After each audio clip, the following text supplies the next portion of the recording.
guys, it's Kaito from AC Solar Warehouse. We're here with Zac from Zac Power, and we're going to talk to you about our Sig Energy Pro Part label kits. So Zac, what's like the most time-consuming thing about installing label kits in general?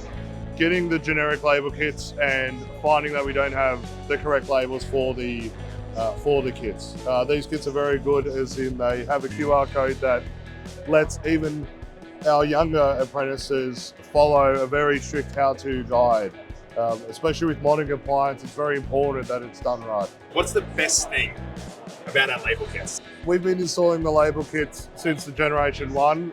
We find, especially with apprentices, the ease of use. They have a QR code that lets apprentices, whoever's using them, know where to put the labels. They also have everything for multiple different scenarios, not just the generic one-off batteries. And they also have the SDS ready to go with magnets to attach to the switchboard. So they're very, very well put together.